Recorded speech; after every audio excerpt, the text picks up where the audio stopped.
Yes, sir. Yes, sir. Ladies and gentlemen, we are back once again. Lighter Fluid 5, March 4th, downtown LA Arts District. It's your boy Viva Mescal right here, east of the river studio. And across from me, the man, the legend, Tony A. the Wizard is right here with me. How you doing, Tony? What's up, my brother? Thank you for having me here, bro. As you know, it's truly an honor and a pleasure to be here and speak with you. Oh, man. The feeling is mutual. You know, just having you walk in the spot and it just... the energy changes, and it's just like, you know, for us, for you know, us throwing the event, the other artists here, we look up to you, you know, as a leader in the music scene and in hip hop, man. You know, your rich history in hip hop. You know, it's just a trip. You know, I was just talking about it a bit. You know, you got a Wikipedia. You know, you got a Wikipedia. You could go search, go Google Tony A. the Wizard right now if you don't know who this man is. But I think that's awesome. You know what I mean? And Thank it's you. it's another evidence and proof of your long history and your, you know, your amazing career. So, you know, could you talk on that a bit? You know, just even on the Wikipedia, you know, you started so young, 12 years old. Like, is that a true story of you going and seeing DJs for the first time and knowing that's what you wanted to do at such a young age? At such a young age, yeah. My brother was actually DJing at a club in Long Beach, and I was in 6th grade at the time, and he told me to get my grades together because I wasn't doing too good in school. So he just told me, get your grades together, and I'll definitely take you to the 18 and over club. Oh, Now, wow. I really wanted to go because, you know what, I always see him getting dressed up every Thursday, Friday, and Saturday. And he would always take crates of records, you know, and this was a club in Long Beach. So my whole thing was like, I just wanted to see what he did. Right. You know? The curiosity of just seeing like, damn, this is getting all dressed up. He's taking off. Like, Right. You know, and it's funny because back then, before at that age, I didn't know what a DJ was. And he would say, disc jockey. And I still didn't know. When I think jockey, I think a guy riding a horse. right. Okay. So when he said, okay, so he took a record out and put it on the turntable and he put the needle on. So I said this, oh, so you're a record player. And he said, yeah, something like that. Something like that. So he took me and my life changed forever. Now, I will say this. Now that I'm older, I always think, was that a good thing for me? And the reason why I say that is because I never applied myself to school after that. Everything was girls and music. Wow. Girls and music. Now, I like to think that I turned out to be very successful in this industry. But when I shared that story with my kids, some of my boys were like, well, you didn't do good in school. Exactly. So what do you say to that? Are you the exception to the rule? You know what I mean? Because a lot of people who chose that, there's a lot of people who thought that too, you know, or might have like, hey, I don't have to take school as serious. This might pan out. And sometimes their dream or their thing doesn't pan out, right? So what do you say to that now? Well, here's what I say to my kids and to anybody else listening is this. You know what? Chase your dreams, okay? Follow your dreams, okay? But here's my thing. I always encourage everyone, if you're going to dream big. But if you're going to dream big, you better have the talent to back that up. Right. And I would tell my boys, if you don't have that talent, go get a job. Right. You know, so, you know, my son got a job. yeah. I mean, but sometimes that's what you need. You know, for me, I went and had to grind and get a regular job and then know how much I hated it. And then that's what drove me to try even harder at music or to hone in my talent and to take it more serious. Right. Because, you know, if you're going to try to defy the odds and be like, look, I don't need a regular jale, I don't need a regular 9 to 5. Well, like you said, you better be talented and you better work it like it is a job. Absolutely. You know, and that's one thing, you know, what I get too much into because I want to save a lot for when we actually do sit down. Right. Is that, you know, I left the music industry by choice in 2002 and I worked for about 15 years. So there's nothing wrong with getting a job. And I want to encourage rappers, let the ego go and go get yourself a job. If, you know what, this rap thing is not paying your bills. Right. No, I mean, it's one of the hardest things to do in general to have your dream, you know, fuel your life, you know, your lifestyle or pay all your bills, right? Especially in music and especially in rap. Like it's really tough. So yeah, there's nothing wrong with just going and getting that regular 9 to 5 grind, you know, and yeah, man, that's good advice. And so that's kind of the point of this, the good advice, the gems that we can only, you know, excavate by having a conversation. Absolutely. And the power of forum and what you do, you know, on a weekly, daily basis sometimes with Roadium and all the amazing, you know, shows and outlets that Tony A has. So make sure you go check that out. But, bringing you here is because we're adding the conference, section to our event now. Yes. So Lighter Fluid started off as fuel for the fire. We see talent out here. We see artists, putting out great music, doing stuff, putting a spotlight on what we do. Yes. So we wanted to provide that space. And now moving into season 2, we want to provide this education and also, highlighting individuals like yourself who have a crazy history and pioneered a lot of these things. When you started DJing, even at a young age, and got exposed to it, that was in hip hop's, maybe not its infancy, but in damn near close to its beginnings you were the pioneer to do that, So the amount of knowledge and wisdom you got is huge, Yes, thank you. And we as up and comers, or for me, I'm not an up and comer no more. I'm like 35, 10 years in the game. Like, yes. I'm owning the fact that, I'm not a young up and comer no more. I'm a little bit more of a seasoned vet. I'm not an OG, but I'm learning and trying to go. It's up to me and us to now learn from those who came before us and set up that path so the younger people know about us. Absolutely. And know about you and know about Roadium and all the dues you paid and how you put it down for, for people who look like us. Everyone wants to use the words Mexican, Chicano, this and that. At the end of the day, it's important to see people who come from where we come from, who look like us, no matter what you identify as, and see them doing great shit and see them breaking these barriers, bro. And so you've done that just by doing what you've done. You've already, done that and shown people like myself and us coming up. So I commend you for that, Thank brother. you know what I mean? And again, we have a lot to talk about. Yes. March 4th, live in person. We will be doing this sit down one-on-one at Lighter Fluid Hip Hop Conference. And I'll be picking Tony A's brain. And I also really want to know that day, brother, where you see this music industry moving and where you see this movement, this cultural shift for Raza and for Latinos coming up in hip hop and in music in general, where you see it moving, So I want to pick your brain on that day, and so giving you a little teaser now, but yeah, man, just to get back to what you already got going too with Roadium.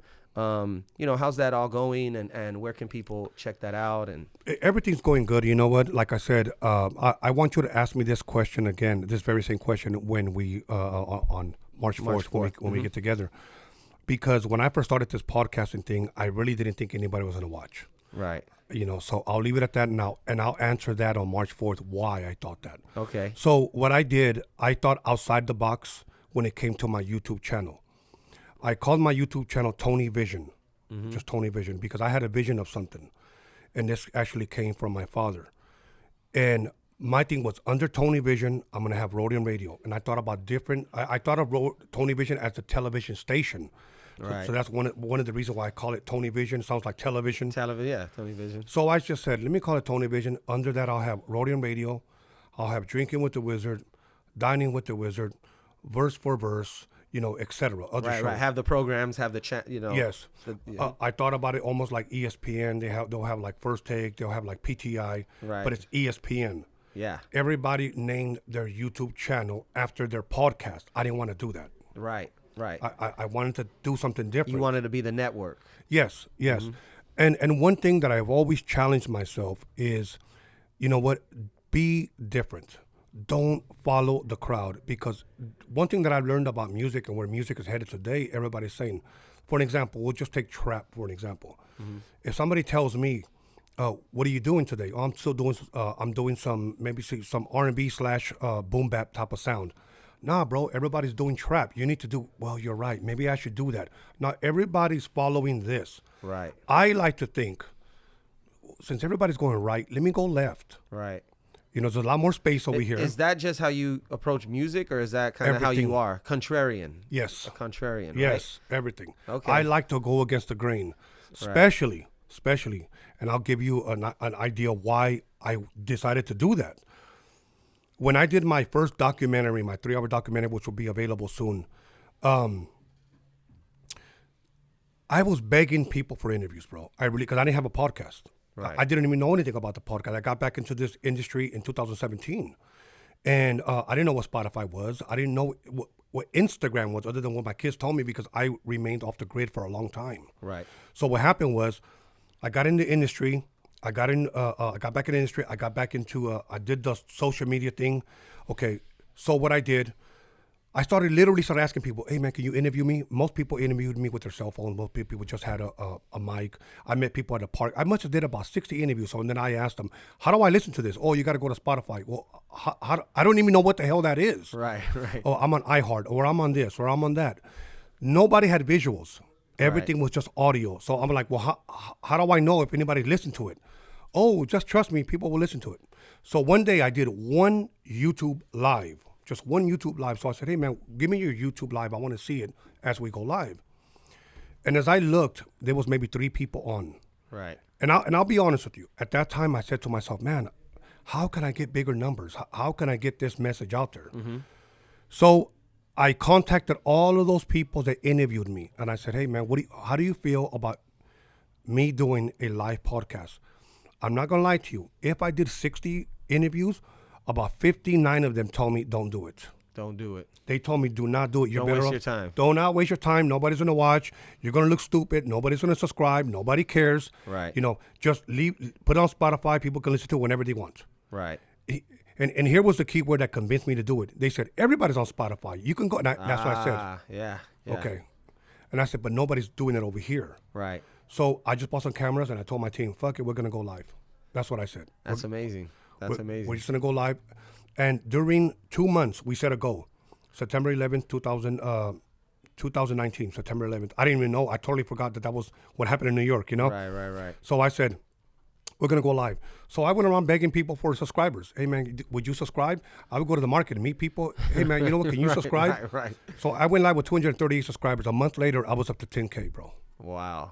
And I was just like, holy shit. Yeah. Even as you tell me, like, to think, because I know how impactful your page has been, right? Because I heard about it through people just speaking about it, and it being an important platform. Yes. That already multiple individuals had said, Roadium, you got to get on Roadium. Or have you heard of Tony A? Yeah, he puts on all the dopest artists, this and that and that. And I want to be on that. And I reached out to you. Yeah, man. And I'm gonna tell you why you reached out to me. I think it was Wix, wasn't it? Was it Wix that kinda... Wix mentioned, but I had already known about you because people were sending me your page. Oh. And this was the word about you. This guy's a hidden gem. And those are the guys that I like to interview. And many times I even say this, look, I don't even care if you guys even watch. I'm going to do this interview for me. Right. That's what I say. Man, so, and that, I mean, that's a powerful gem right there, which you just said too. Like, you know what you like. You know what you want to see, right? It don't matter what the audience wants sometimes, because sometimes the audience don't even know what they want. And you have to tell them, this is someone you should listen to. This is it. And sometimes I feel like as creators or as artists that are in a position we're in, we don't own that a lot. Just speaking from my generation, we're just scared to be like, nah, this is the shit. Listen to this. This is shit. Because we always came up with everyone selling that's always been the pitch. Like this is, so it's hard to get lost in like everyone says that, but it's like, nah, like I ain't let you down. I don't let nothing whack in. Like if I'm telling you it's dope, then it's fucking dope, And so that's amazing, man. Thank you for sharing that, bro. Let me just let you know on something, and I'll give you a little bit more detail later. But I just want to drop this because I never shared this with anybody else. I had a friend of mine. I'll mention her name. March 4th, brought a woman that works for Netflix to my house. She works for Netflix. I don't know too many people that have had somebody that works for Netflix that signs documentaries come to your house. So I played them my docu-mixery, the one about the mixtape documentary, okay? About the mixtapes that me and Dr. Dre did in the 80s. And she saw it. And she said, you know what? Maybe if you cut it, maybe if you do this, maybe if you narrow it down to 1 hour, maybe we could take it off your hands. And I said, why would I have to do that? I told her this. Right. Why would I have to do that? And she goes, because we don't want all the fluff. And I go, well, everything you're going to cut out is the meat and potatoes. Right. That's why I did it this way. He goes, oh, yeah, but it's not industry standard. And I said this to her. I don't care about industry standard. I didn't make this for you. Right. I said this. I made it for the fans. See, and that's the difference. I didn't make it for you. I made it for the fans. Right. Okay. Right. So the industry didn't want it. They said, if you can cut that 3-hour documentary down to 1 hour, we'll take it. And I said, no. I'm not going to compromise, bro. Right. I came this far, you know, just to hand over everything, and they were going to own everything. They were going to rename it. They were going to re-edit it. And I was like, no. Fuck no. So it would have no longer been mine. Right. So not all money is good money, and I've learned to walk away from it. That's amazing, man. Not a lot of people, one, could get to that position to even have that opportunity. Yeah. And then to still have the wherewithal to be like, this isn't a good one. This isn't the right one, you know? Yeah. And more often than not, bro, the people who hold to their guns and stay true, you know, usually win out. They usually win out, you know? So it's just, maybe it takes a little longer, but if it was meant to be seen in that 3-hour form, and that's how it is, you know? One last thing, bro, is I had a guy the other day at my studio that offered me $3,000 to DJ his daughter's quinceañera. Okay, and I'm going to be honest with you. I said, I don't DJ quinceañeras. I don't DJ weddings. I don't do any of that stuff no more. Right. I said, you're about maybe 30 years too late. I would have done that in the 80s. You know, and then he was like, no, but I want you. I said, bro, I don't do that no more. And he goes like this. I'm not going to lie to you. He said, money's no object. I'll give you $5,000 for 4 hours.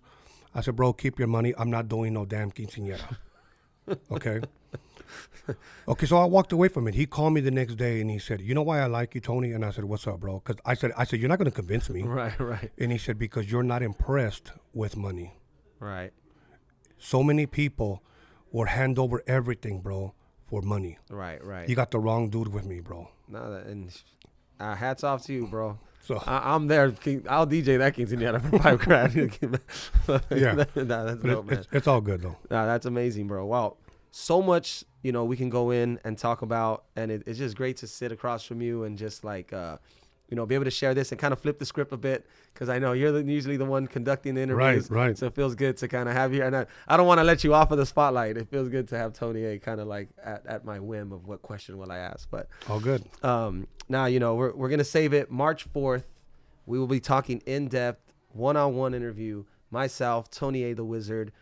We're going to talk about the career. We're going to talk about the knowledge. I want to pick your brain on the amazing people, you know, you've been able to work with, and your, you know, hand in so much that maybe people aren't aware of. And so it's going to be a great time, bro. Thank you. March 4th, downtown LA, Tony A the Wizard, Roadium Radio. Go check it out and go get your tickets. Lighter Fluid 5, March 4th. We will see you guys there. All good. Thank Tony, you. thank you, my brother. Thank you. Peace.